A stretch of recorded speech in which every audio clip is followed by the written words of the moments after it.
Okay, Alima, we are live. Good evening, everyone. Welcome to another broadcast. I'm here with Sister Bushra Khan-Hunter, and we're going to talk about relationships. Happy belated Valentine's to everyone that celebrated Valentine's Day. Culturally, I know people are not as common with celebrating, but of course, most of us have gotten Americanized with the culture, so we've adapted. But I just wanted to give everyone just a quick snippet. I know Valentine's is really a big holiday that not everyone knows where it came from. But from my understanding, it either came from the Roman holiday, Lupercalia, where it was a festival during the mid-February time. It included celebrations in regards to fertility rights and pairing off of women with men by a lottery system that they had. Okay. All right, that's interesting.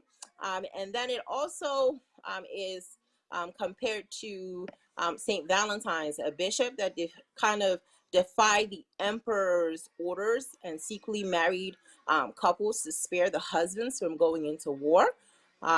So it became a feast day associated with love. Um, I think that's wonderful to marry somebody to save them from going into war. That's very sweet. So we had in mind that little bit of historical background. So I know for me, I come from the West African culture, Sierra Leone, and I'll have to say our culture is a little bit ignorant when it comes to showing affection and love.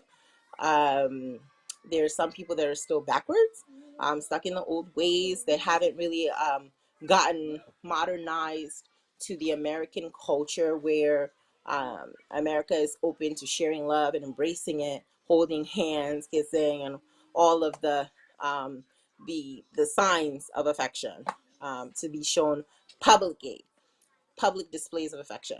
So on my end, I come from a culture where just being home with your spouse or your mate is a sign of love instead of actually getting flowers, candy, teddy bear. But of course, I grew up with family members that would gladly follow the custom in America to get candy and flowers and candy. So I would like to introduce my sister, Bushra Khan-Hunter, to welcome her to Sierra Cast TV. Sister Bushra, welcome. Thank you, Sister Alima. I'm honored to be here. And my name is Bushra Khan-Hunter. I'm a Pakistani American. I wasn't born in the United States, but I was raised in the United States. So I have I was brought up in mixed culture, American and Pakistani. So this is who I am. That makes me who I am. And I Wonderful. work for the.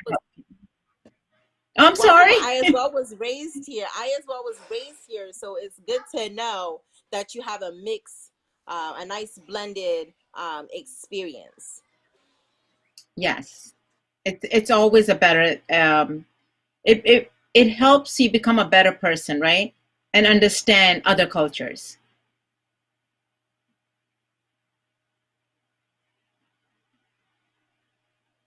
So, Sister Bushra, can you talk a little bit about what, excuse me, my little ones are always ready to be a part of our show. What does Valentine's came and it went? So, is that the only day to show your husband or wife that they are special or loved? Well, most people, as you know, actually, every almost all over the world now they celebrate Valentine's Day, right? It has become a holiday that's celebrate to show love among husband and wife or among significant others, right? And this is, and then you expect, your expectations are very high. You want your significant other or your spouse to to uh, show you a romantic gestures, right? From my experience, I had extremely high expectation um, in my first few years of marriage, and I wanted my husband to wine me, dine me, take me out, and or take me to somewhere special.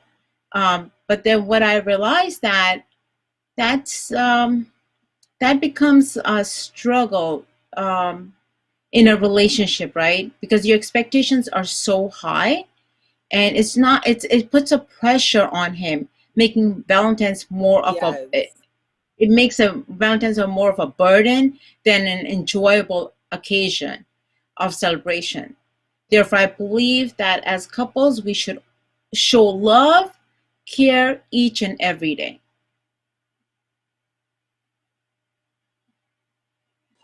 Very, very true. I think even as a young woman growing up, the expectation that, oh, even my my dad or my brother, somebody will give me some Valentine.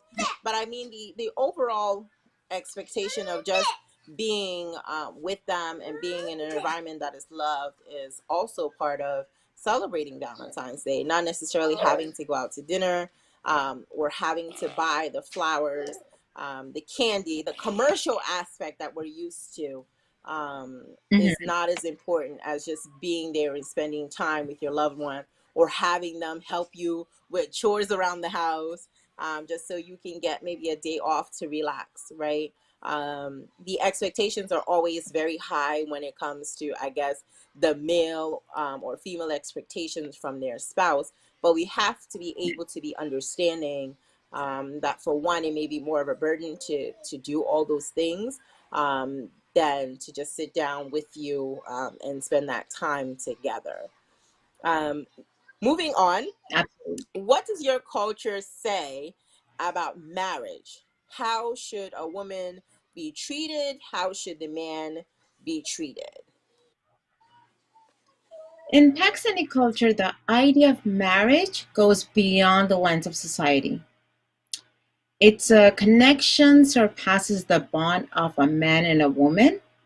Typically, one's son or daughter is at least engaged when they have passed the age of 18 in Pakistan. By age 25, a Pakistani woman is expected to be married. For a man, it is more relaxed, but for a woman, anything above 25 can be considered way too old. So if a man is not married and he is over 30, he's considered to be old. For a woman, it gets unbearably difficult, as some people even pity unmarried women. Um, for that reason, marriage is considered an essential institution in Pakistan, and is considered an important moral and society obligation. My cousin, who was not married, and she was at age 28. Every Almost everyone at the occasion, any gathering that we had, they would go up to her and say, you know, you shouldn't be so picky on choosing a husband, right? And I kind of felt bad because she's not being picky. Is when the right person comes along, she will, decide.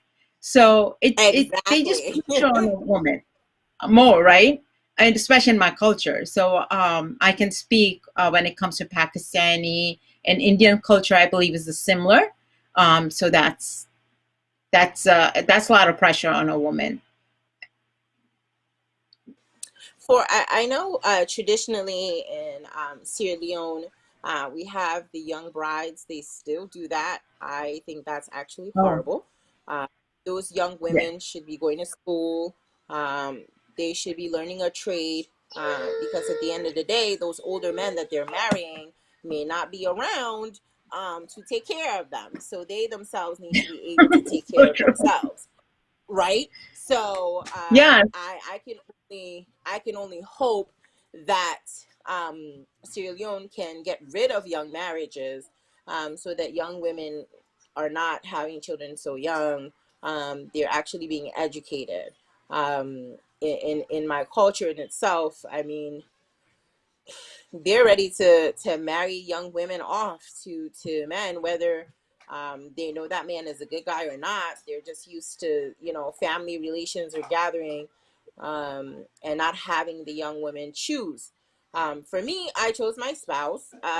In our culture, we can, of course, when you're in America, it's more modernized. You can choose your own spouse. You can date who you like, but of course, religion comes into play.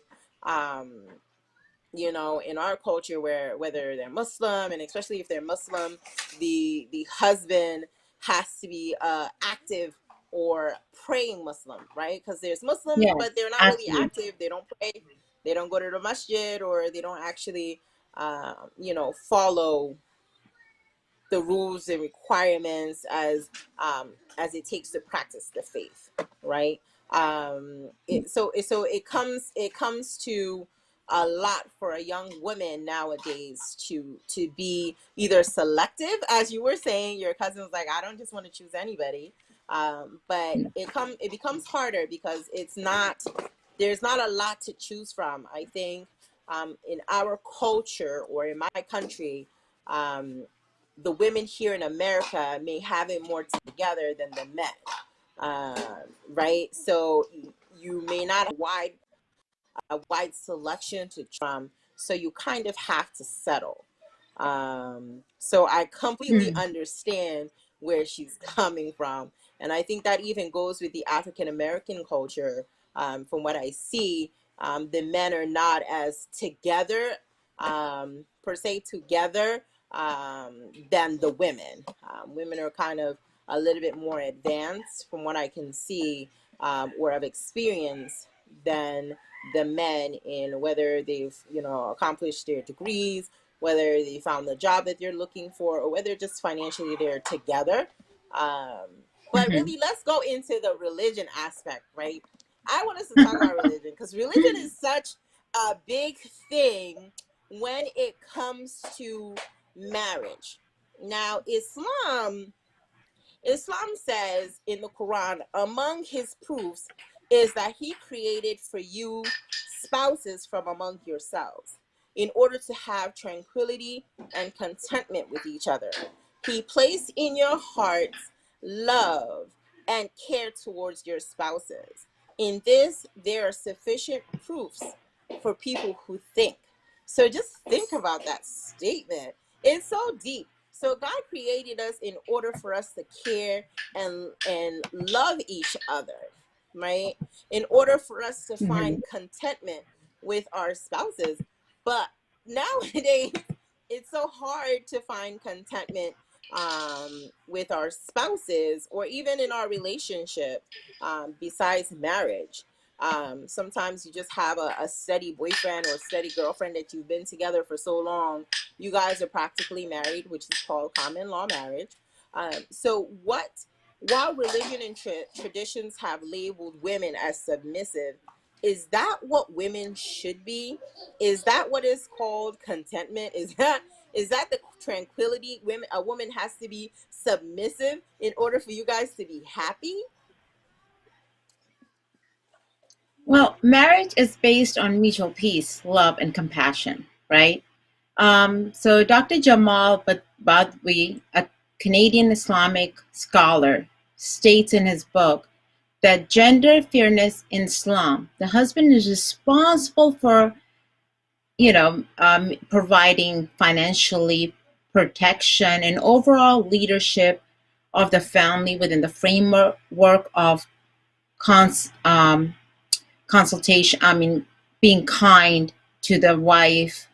The mutually and understanding of husband and wife do not mean subservience, right, by either party to the other. And as Prophet Muhammad helped the household chores, right? He helped with household chores. All the responsibility was became, he had a lot of other responsibilities and which he faced in the community, and they were huge. right? But still, he helped Hadrat Aisha. The burden of maintaining social and moral values lies on both men and women. This is how we look at it, my husband and I. Both must refrain from all deeds and gestures that might stir the passion of people other than lawful spouses, or cause evil, um, or cause evil suspicion of their morality, right? So, but however, with all that said, women are entitled to freedom of expression, right? And just as men are. Among the early Muslims, women participated in, come on, if you really think about early Muslims, women participate in public life, especially in times of emergency, right? It is it is reported in the Quran and in history that women are not only expressed opinion freely, but also argued and participate in serious discussion with the Prophet Sallallahu himself, as well as other Muslim Exactly. leaders, right? They're not shut behind iron bars or considered worthless, as we have done. The society and today, they tell the woman to shut up and do your household chores and don't question my decisions, right? That's Is that a strong relationship? Is that a bond between a husband and wife? I guess every husband and wife is different, right? Another point I want to bring up is that women are exempt from all financial liabilities, right? As a wife, a woman is entitled to demand of her of her husband to suitable dowry, right? Before when they're getting married, that will be her own. She is entitled to complete provision and total upkeep by the husband. She does not have to work or share with her husband in the family expenses. But what happens? In reality, the husband demands the wife's paycheck, right? Um, Or and sometimes the and wife as is doing more than the husband, Yes, right? that's the reality. And it's okay for the husband. They don't, because you know what it is? It comes down to lack of Islamic understanding the woman right? And how husband is supposed to provide for the woman. So that's what it is.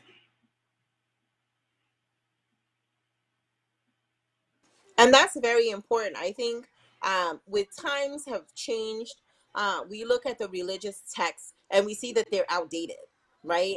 The texts are outdated because the experiences that the Prophet Muhammad sallallahu alaihi wasallam had centuries ago are not the same experience we are having now in 2021, right? Or what Isa alayhi salam, Prophet Jesus had, peace be upon him, had. Yes. They're completely different for men and women. Times have changed. We have evolved. The mentality of having the same old way is not ours. You have to get modern with the times. You have to do what 2021 calls for. And that calls for working hand in hand. Because we're looking at raising children where both parents are going to work. We're looking at bills that Prophet Muhammad sallallahu alaihi wasallam had no idea about, right? So they can't necessarily teach us with what times are, but those lessons can help us with our character.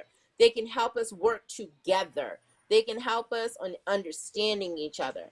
We're looking at 2021. It should be, I mean, 2021 calls for 50-50, or it could call for 60-40. Depends on what works for your household in order to be unified, right? But we're talking about marriage, and we want marriages to last, not be stuck in um, the Stone Age times where you're still expecting your woman to cook, clean, take care of the children. But remember, she has to work too. She has other That- commitments. Right? The kids agree. yeah, She yeah. has other commitments. She has other commitments too. So you all have to be able to share the workload. You have to be able to compromise. And then at the same time, you have to be able to show consideration and respect for each other. And I think that's the most important, as we always talk about leadership, the value of respect How are you Yes. respecting yourself, your self-worth? How are you respecting your spouse? When you talk about all those things, once you value each other, you're able to move on in sync, right? Respect is a big thing to bring understanding and compassion, and it goes a long way. I know our producer has a question. How do people that have open marriages, the single people that are married but single, okay, what definitely can what can be considered? Are they a special category? Is that even that shouldn't even be a category. If you're married, you're married. But if you're married Yes. and living as a single person, that's haram. That's a sin. Like, you shouldn't be doing that. Then you guys shouldn't be married in the first place. Right? Because you got married because you want to be with that person, not because you want to be with that person and then go out. No, it doesn't work like that. Marriage doesn't work like that. Right, But Sister Sister Bushra? Wilima, Marriage doesn't work like that. no, it doesn't. But in Pakistani culture, this is what happens: is woman is considered married, and then most men, they are in Pakistan. Now the culture is different, right? American Pakistani culture is different than Pakistan. But in Pakistan, it's considered like when woman is married, she's married. She has to do every single thing as a married woman. But husband is allowed to do everything as a single man. Go out with the Uh-uh. friends at any time he wants. I'm telling you, this is how it is. Go out with friends anytime he wants. Bring over friends without asking a wife. What kind of relationship is that? And if she says something, you are talking. You're talking back. A woman is treated like a child, and I think that has to do with the age gap, right? It has more to do with the age gap, that the culture is still, a mother of a guy, a man, a person would go and seek a marriage. I mean, seek a girl for his son who is 10 years younger than him, so she can be submissive, right? She can do, and they can mold the way they want her to be. And so she loses her identity, which the girl already didn't develop yet because she's 18 or in her 20s. And she just completely become, part of their family, and she thinks that's what she's supposed to do. So that's Pakistani culture in a nutshell. That's why I pulled away from that culture, and I said, no, I'm going to marry someone who I truly love, who respects me, who values my opinion. Because as you know that not all women are submissive, right? we like to be partners with our I know husband, I'm not. right? What? I know Yeah, I'm not. exactly. If I have an opinion, I'm gonna say it. Yes. No, but And we but should but to be. be yeah, honestly, because at the end of the day, when you're able to sit down and have open dialogue, that even grows a stronger bond between you two, right? It builds more Yeah. admiration or respect between the two of you. But when you have somebody that's submissive to you, sometimes it becomes a situation where somebody's being taken for granted. And then most of Yeah. that time, the women have to find a way out of that relationship, because the men may be even too much to bear. So Yeah. since you brought that subject up, I just wanted to ask you, how did you adapt to marrying outside of your culture? How was that for you? So every marriage is a challenge, right? It's a risk that you're taking. Now, Of course, of course. marrying outside of a culture is actually a bigger risk, right? Because you don't understand your spouses. You know that you love him and you want to be married with this man, and you cannot imagine your life without this person, right? So this is what happened to me. I had many other proposals, and my mother had mentioned to me that there's some proposal that are coming up, and would you consider them? And I introduced her to my spouse, who's a different culture. It was hard for her to accept it, but she eventually agreed to it, and we got married. Now, being married first year was very difficult because, as you know, my husband's culture is African American, right? And and and him being a Muslim, African Americans are real strict Muslims. And this is how I look at it from my experience, right? Maybe most are not, or some are not. But he expected me to, as you can see, I don't cover my head. So his uh, first ruling was to cover your head, and I did. I covered my head, and I was wearing hijab, and so I honored that. And every time we went out, he would not allow me to put makeup on. So that was also taking me away from my culture, right? Pakistanis, if you have any friends, we are big on putting makeup on, dressing up all the time. So I'm like, oh my gosh, I knew him, and what is he Yes, you talking guys about? love to look fly. Yeah, you guys love to be So beautiful, dressed. Yeah, I know. I it know. was don't wear heels. That was another thing. I was, what? I can't, but as a wife, I knew that I am, Yeah. I'm just supposed to honor their wishes, but it was killing me inside. So we sat down and we had a discussion, and he came to realization that, he can change me, and he didn't want to change me. So it ended up being a mutual understanding that he allowed Right. me to be me, and it Right. just that that's the difficult part, and the food also. So Lima, don't forget the food. I used to cook my Pakistani food Oh because my I thought gosh. dinner is How Pakistani did you food. guys bridge how did you bridge that gap? So what I used to do, because that's part of the culture, right? The meal has to be Pakistani or it's not considered dinner. So my mother used to call me every day and ask me, so what did you make? And that's part of the culture. And I used to tell her this is what I made. So she made sure that I had the meal prepared, and my husband and family will be fed. So she didn't want to send over the food, right? And no, but so I used to make Pakistani food, and he would eat it, but not um as didn't enjoy as much because that wasn't his food. So what I started doing was I started asking him, what would you like me to make?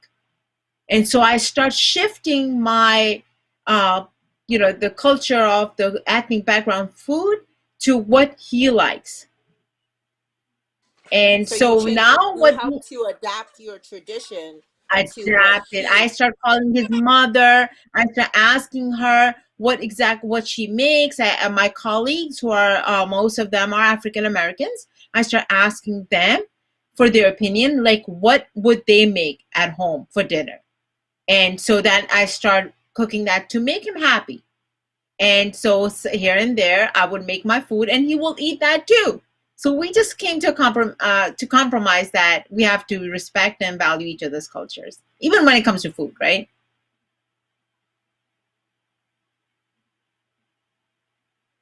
That's awesome. I think one of the most important things you just pointed out to us, Sister Bushra, was the fact that you took a challenging opportunity and you turned it into an educational opportunity. Because had you succumbed to just continuing to cook your own meals, and not respecting that, and you didn't observe that he wasn't truly happy with your Pakistani dishes, and he kind of wanted his own. I think you definitely set a tone there within your relationship, that you respected him and you valued his happiness. And then that's one of the aspects about marriage that not everybody always talks about, is what you do to help your spouse be happy or be their best selves within your relationship, right? Because at the end of the day, we are all still learning. No matter how long you've been married to somebody, you're always learning something new. There's some pet peeves that may get to you, so you work on Of it. course. And then sometimes he or she may come out of the blue with something that you never even realized that they were good at or they may like. So it's up to you to continue learning about your spouse or about your loved ones. Because marriage is a uphill battle, they say, but it's really just about wits. Everybody has their Yes. personality. Everybody has their what they like or don't like, but it's up to each other to learn what that is and how to either increase that person's dean, increase that person's education, or increase that person's financial status. But you guys do it Yeah. together because sometimes children are involved, right? And Yes. when kids get involved, that's where you definitely have to come to common ground and either try to make it work or part or part ways, and still Unfortunately, make right? it work Yeah. because yeah, because you still have to work together, be friends, sort of say, in order to take care of the little people. So moving forward, I know for me, my parents were my influencers. My parents were hilarious. They were a hilarious married couple. I know back then I didn't see it as funny, but you sit back now and you think about it. May my dad rest in peace, but my mom and dad were funny, especially around Valentine's Day. My mom would request to go out to the store. My dad would complain like, you already have so many things, what do you want at the store? But guess what, he sure went. He sure went and bought whatever she wanted, and they came home, and then my mom will make him whatever he wanted to eat that day. So they would go out and eat somewhere, or they would just spend the day together. I'm used to, Oh, when my mom was unhappy, yelling at him, and then he would get it done, and then everything and then everything was, the argument was over, like you never heard a fight or an altercation or anything.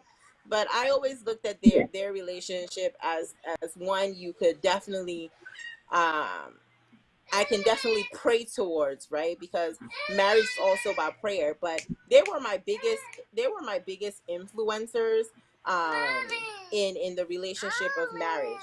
Who were your influencers? So my role model as a couple, first of all, is Prophet Muhammad Sallallahu Alaihi Wasallam and Hadrat Aisha. The way he treated her, and he was always gentle with his speech and always smiling and cheerful. And so those are and we know the story how he treated his wife, right? Um, and the second is my parents, just like you. My father was always compassionate toward my mother, even though they were born and raised in Pakistan, came to the United States in their 30s, but he always honored her, and he was always joking around with her in the house, and That's so. being affectionate, right? Most Pakistani men don't do that. So that's the household I was brought up in.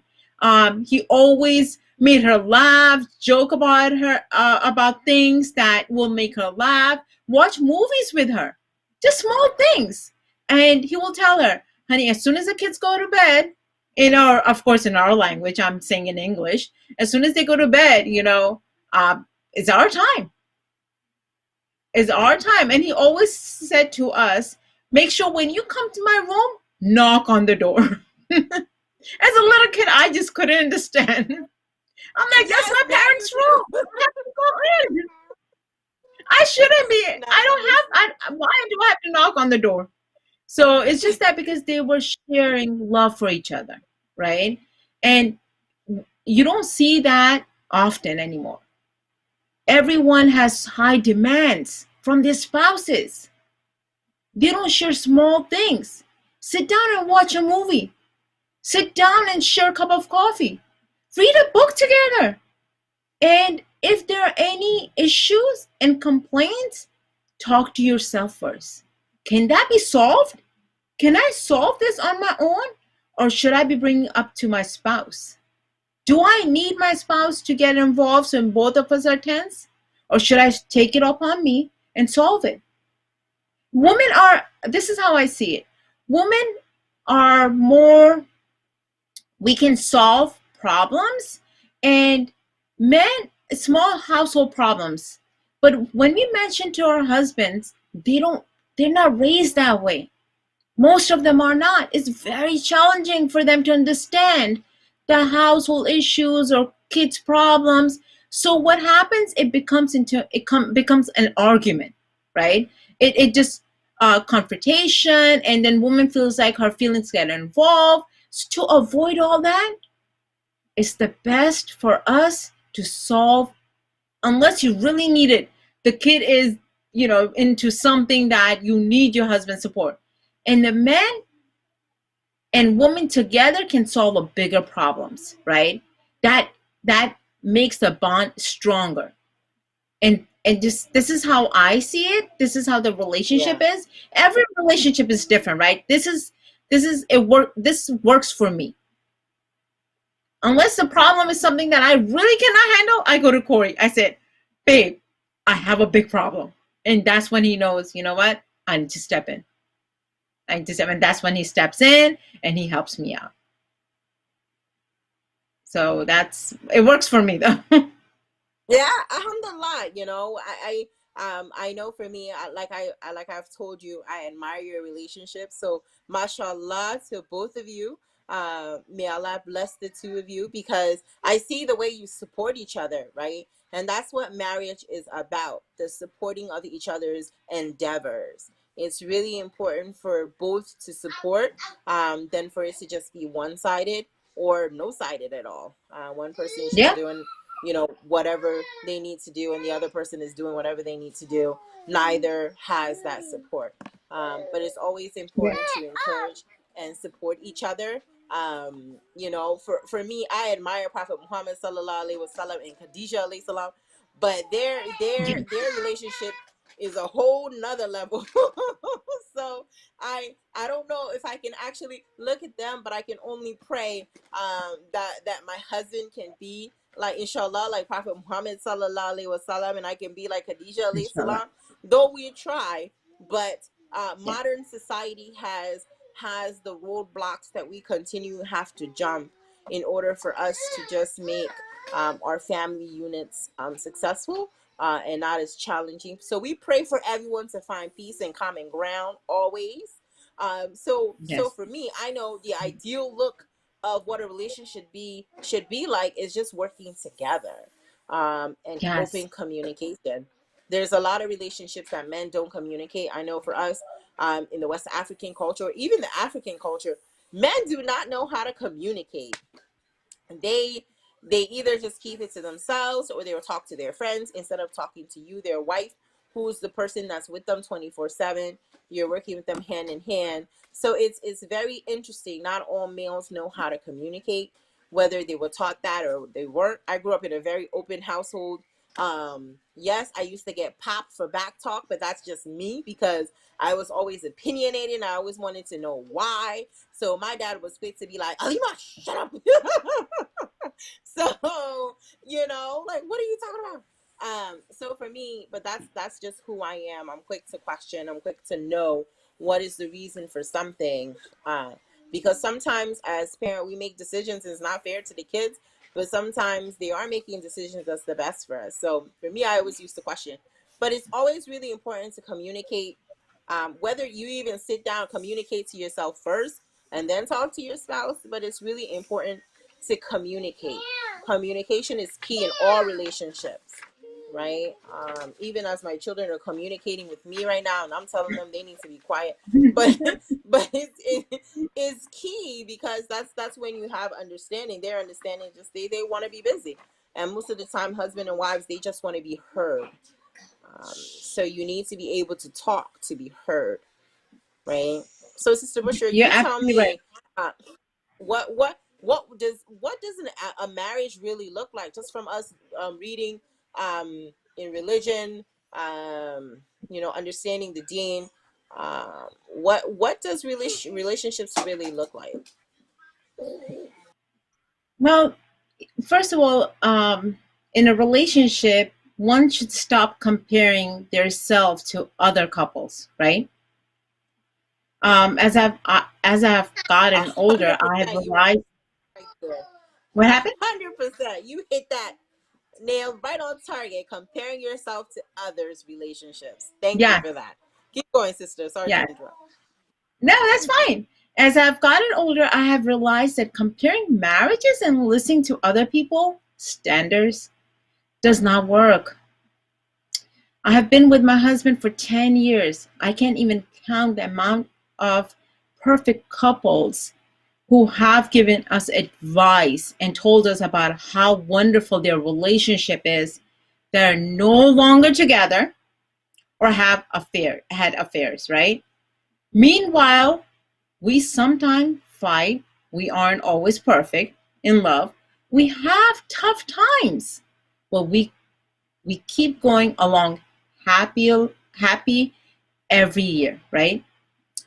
Years ago, we would listen to these couples. Oh my God, Sister Alima, advise and worry that if we didn't do or feel the things they bragged about, it meant that there was something wrong, right,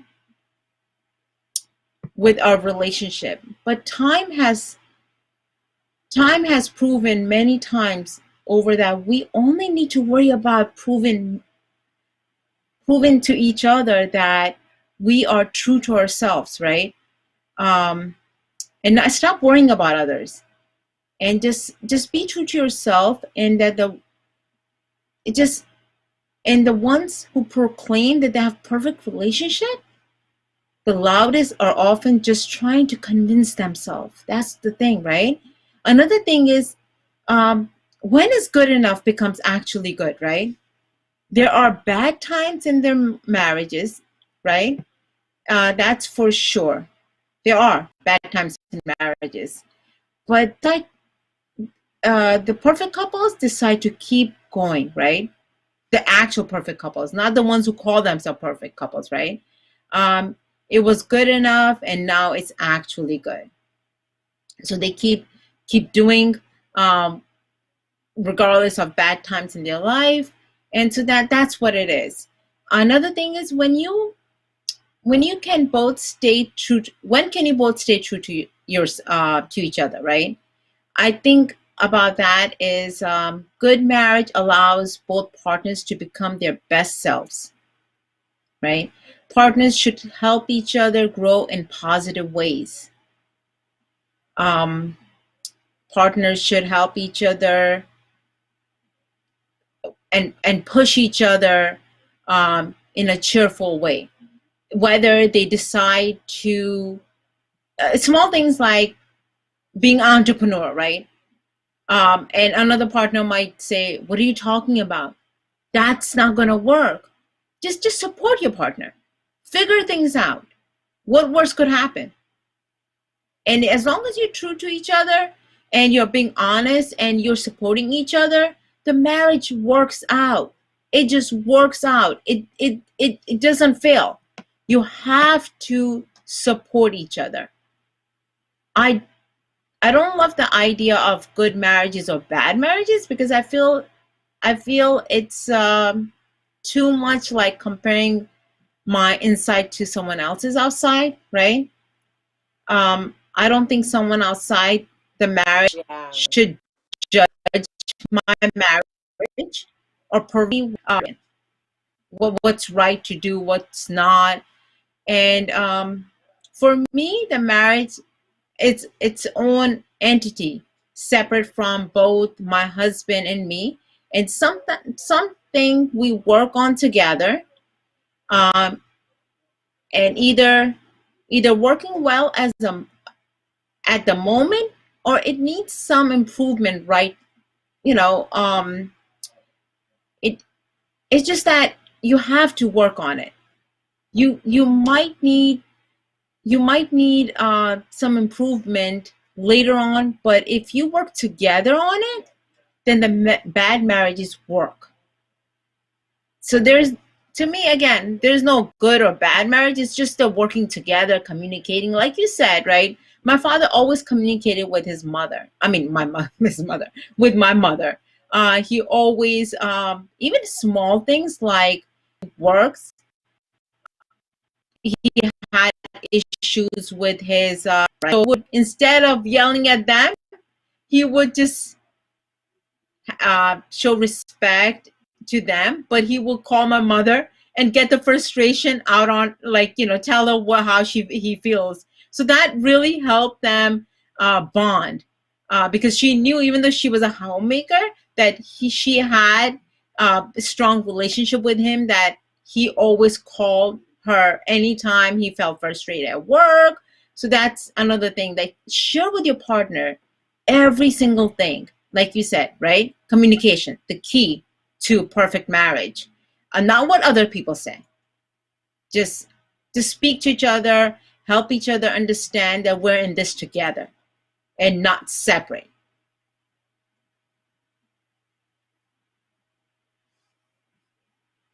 So these are the values that I think that really help make couple communicate openly with each other. But no, I be honest. But what really helped my relationship, that um, it's the disc evaluation. We learned each other's personality traits, Sister Walima. It helped us communicate better, connect, and support each other. You're familiar with disc evaluation, right? Personality trait. Yes, yes. And I also did the four love languages.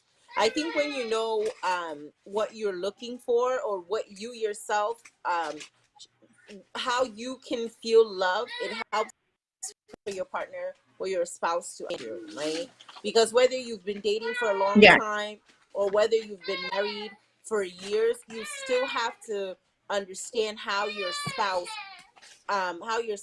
cares about you, right? And I yeah. think that's one of the most important. Excuse me, this child is crying for chocolate. She's already had candy, but wants more. So excuse me. And And mine I just think came it's in the important room. for us to. Hey, hon. I think it's just important for us to have the understanding of what the ideal relationship looks like. An ideal relationship is nothing that someone can tell you, right? It's about what Oh, works for you. It's about what yes, works for you. But the most important aspect is your spouse can never make you happy. You have to be happy yourself, right? Your yes, spouse can help to happiness, but you are the one that has to make you happy. Nobody can make you happy but yourself.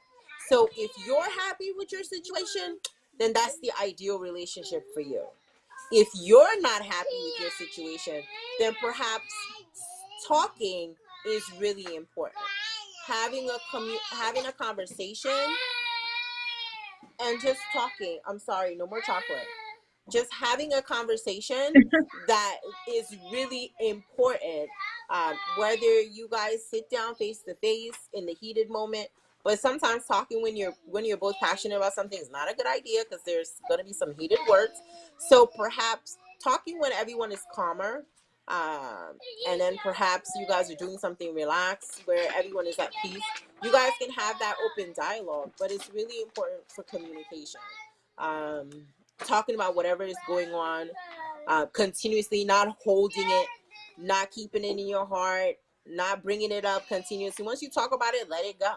Don't continue to bring it up, right? I'm not an expert. I've learned sorry. about You how know, to resolve, how to bring down conflict, right? I can only talk from experience. My marriage is not perfect. Sometimes I'm ready to go out the door, but hey, I have small children, thinking about what's the best aspect for all of us. So everything depends on you. What makes you yeah, happy, right? yeah, Sometimes you need more time to adjust, to understand certain things. And then sometimes you're like, I'm ready to go out the door. So you're going to go, regardless whether you make it up or not. But it's about what makes you happy.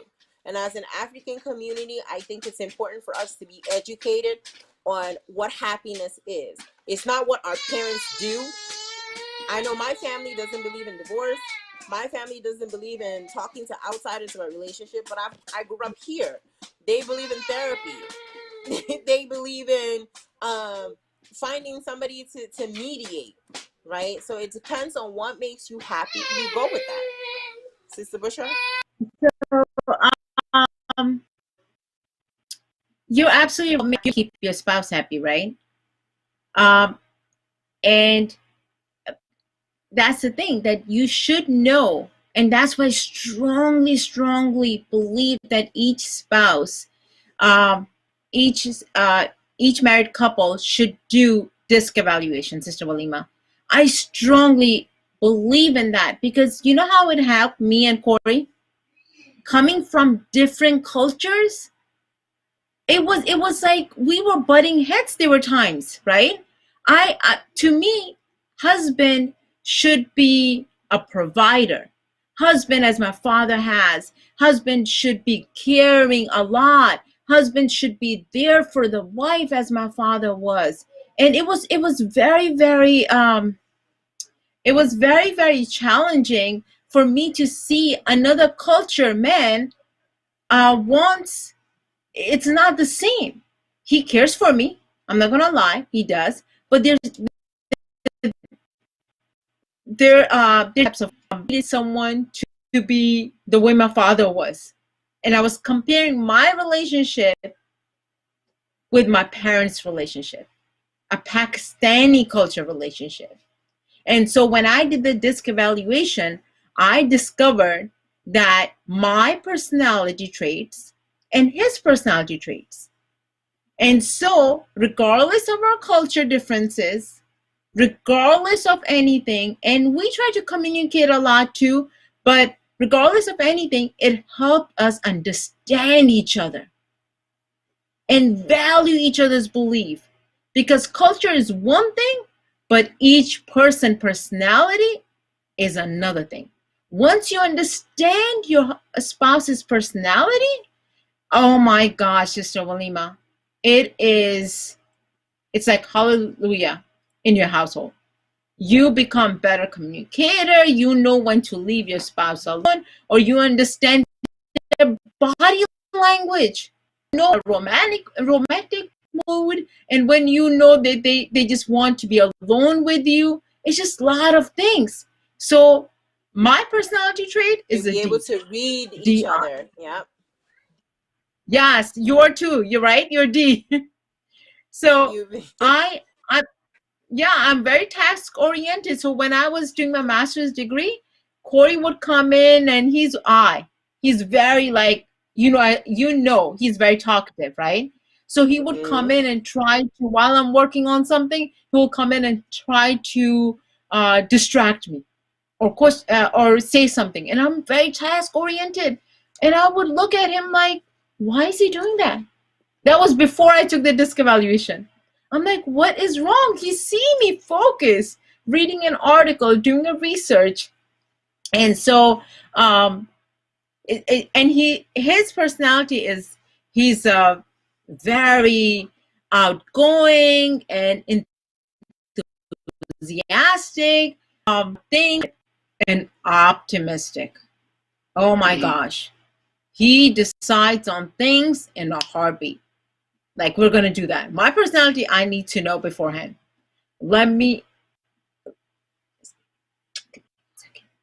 And I just need to know beforehand so I can plan it out. And that really, really helped our relationship. We are better communicator because of, we communicate better because of disc evaluation. And then my son did it his too. So that helped the family. Now we understand each other. And if there is a problem, we know where another person is coming from. So I strongly, strongly recommend that couples, instead of getting therapy or trying to force understanding each other, do a disc evaluation. It's a Walima, you have done it, right? It's not that, and it's a full tool It's for very happier important. marriages. Yeah, it's very important to just to learn what your personalities are. It's really important. That just helps bridge communication. Because nowadays everything is about how you communicate, and what you're trying to say to each other. that bridges that gap of understanding. So please reach out to Hamjat, or Sierra Cast TV, myself, or Sister Bushra, just to give you that understanding of your personalities. Because once you have the personality gap bridged, you're able to successfully communicate and navigate the waters of marriage, because it's quite a big waters to Yes, it navigate is. through. Um, because you're looking at um, a lifelong partnership, whether it's common law or just, the traditional marriage, right? Yes. We thank everyone so much for being a part of our talk today. Be special. And I just had to opinion about things.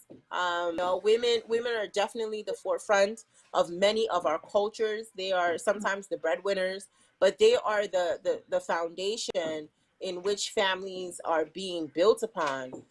So Yes. very much respect to all of my sisters, whether you're American, you're Hispanic, you're Indian, you're Pakistani, you're Caucasian. Shout out to all my hardworking women and moms out there. Wishing you all a happy Valentine's Day. At the end of the day, perhaps your spouse may not have given you a Valentine, but know that you have the love of your children. Continue working hard, stay focused, and be blessed. I thank Sierra Cast TV for allowing us to come on, share our opinions, and be a part of this platform. Again, wishing everyone a blessed evening. I thank Sister Bushra for coming on and talking with me, You're sharing her welcome. experience. For we all know Brother Hunter, leadership guru. Uh, any question, please feel free to reach out to Hamjat. He will gladly share the questions with us, and perhaps we'll do another talk about relationships. All right, everyone, take care Oh, and stay blessed. thank you. Have a Thank you, wonderful Sister evening, Lima, and everyone. Oh, my pleasure, sister. thank you so much for allowing me and giving me this honor to speak about relationship. Of course. Thank you, Hamjat. As always, we Thank love you, you, Hamza. Sierra Cast TV.